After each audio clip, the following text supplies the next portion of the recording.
Hi, in today's video, I want to talk a little bit more about how to eat to heal your gut. This is really one of the core components of what is going to really make or break your healing journey. And for some people, just making the shift is actually enough to see monumental changes in gut health, which is why it's like star, star, star all over the screen, really a must listen to video. So I'm Jody from Healing Journey, healingjourneyservices.com. You can check out my website. So just a reminder that I have an amazing membership program. If you're a woman with gut issues, this is a membership program for you. You have access to me daily with tons of different options to answer questions. You also have access to a lab test store, so you can order some lab tests to get to a deeper understanding of what's going on with your gut issues. And then I do some pretty in-depth coaching calls twice a month, and we have a guest expert speaker. So if you'd like more information on this, you can message me below and I will send it your way. So without further ado, let's talk a little bit about what foods to eat to heal your gut. So again, this is really a major question that a lot of people have. And usually the challenge is that they're eating, partially good foods and then, some foods that might be irritating their gut. And so they're not seeing the improvements because it needs to be kind of like a symphony and it needs to all happen together. So you really want to eat an anti-inflammatory diet. And my favorite anti-inflammatory diet is the paleo diet. So maybe this is new to you. If you've heard of the paleo diet, let me know below. If it's new to you, let me know as well. So a lot of people think that paleo actually means just a low carbohydrate, almost like a keto diet.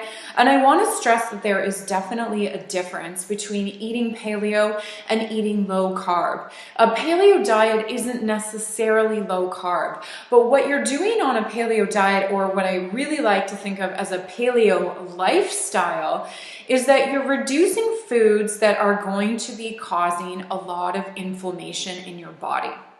Okay, so basically for vegetables, paleo is eating any sort of vegetable. All of them are good to go on a paleo diet, and that's because vegetables contain a lot of nutrients and they can be very, very healing for you.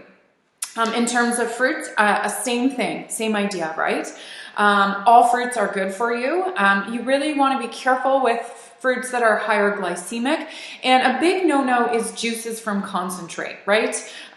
Because they're not really a fruit, right? And it's super high in sugar, and usually you're adding a bunch of crap to it.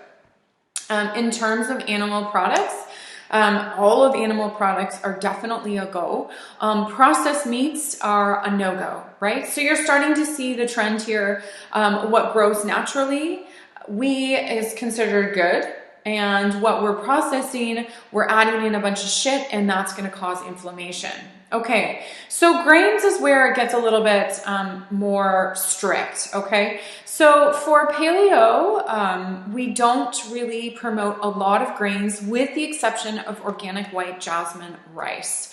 And so this is actually where a lot of people get confused, like what about brown rice? And you go to those like great stores that are super raw, super healthy, and they always have brown rice as an option for base because the rice husks have a lot of nutrients in them. But the challenge is the rice husks also have a lot of lectins in them, and lectins are really hard on the digestive system. So you can actually usually test this out, and if your stomach, you get stomach aches when you're eating that brown rice, that's a really good indicator that your body actually can't break it down. So by removing the husks, it makes it much more accessible for the digestive system, and that's why an organic white jasmine rice is allowed or approved on a paleo diet, and the rest of the grains are not. And this is because grains can be pretty irritating for the gut.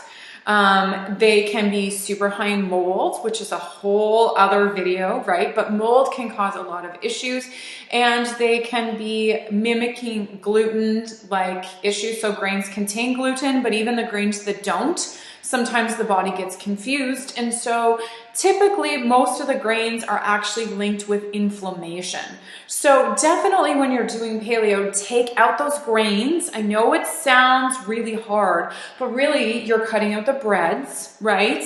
You're cutting out the, glutinous pastas, but you can replace them with potatoes. You can replace them with white rice. You can have starchy vegetables instead, and that's going to be much healthier for your body. And for a lot of people, it's actually going to promote weight loss if that's something you're looking for. So in terms of legumes, what's allowed on a paleo diet is green peas, sugar peas, green beans and sugar snap peas, and preferably organic. And what we don't allow on a paleo diet is the chickpeas and the legumes and the peanuts and the lentils, which can prove a little bit difficult for the vegetarians and vegans out there. But let me explain why I don't promote like insane consumption or even consumption of legumes for people who have gut issues. And that's because legumes contain a lot of lectins. And so, you get the whole beans make me fart kind of thing. And that's why your digestive system is really having a lot of problems breaking them down. And it's telling you from the symptoms. So for me, I eat legumes and I instantly look pregnant. There's tons of gas production. And so it's really counterintuitive or counterindicated for people who have gut issues. So that's not to say that you can't go back to legumes later. But if your mission is to heal your gut, then you really don't want to be bringing legumes into the picture at all. And so just take them out and see how you feel. If you're, I must have legumes and you want to modify it a little bit, then you need to sprout, soak, or pressure cook your legumes, and that's going to make it a little bit easier for your body to digest. But again, you don't want to be having legumes every day. You really, if you're going to do it, if you're going to modify it, really start to think about how much you're having those legumes and, really try and heal the gut first. In terms of nuts, so most nuts are promoted. You want to be careful with nuts roasted in unhealthy oils like canola oil, because that oil is not really good for you and it kind of ruins the nut. If you're somebody who has histamine issues, so you're kind of reacting to everything, nuts are not going to be recommended. So you want to modify the paleo diet a little bit and don't go balls to the wall with your nuts, because some people definitely overdo it on this. And when we're talking about paleo baking, a lot of the flours are using nuts. And if you're someone like me who struggles with nuts, then it can actually be a recipe for disaster. And it can seem like paleo is actually making you worse. So just really go carefully with the nuts and watch how your digestive system is feeling. With dairy, again, I can do a whole video on dairy, and I likely will in the upcoming future. But really, the dairy that's great is ghee, and this is clarified butter, where we're taking out a lot of the milk proteins that are very reactive for people. Sometimes people can also tolerate fermented dairy. Goat dairy is a little bit better to tolerate if you can access raw milk. In some places it's illegal, but this is going to bring in a lot of great nutrients that's ruined in the pasteurization process. What's a really big no-no is pasteurized milk, processed dairy, whey protein, and again, that's just because there's a lot of immune reactions associated with dairy. So taking all of these things out, what it's going to do is it's going to chill out your immune system. And so then you can really you can even reintroduce some of them in after like 3 weeks and see what is actually you're able to tolerate. So do it all at once. Oils is another big one, and it's super confusing for people. And I could also spend an hour talking about this, but you want to do coconut oil, olive oil, and avocado oil, and cut out all the rest. They're just a little too refined, and they're not great. Olive oil actually shouldn't be cooked on high heat either. So although it's recommended, just be careful how you're using it.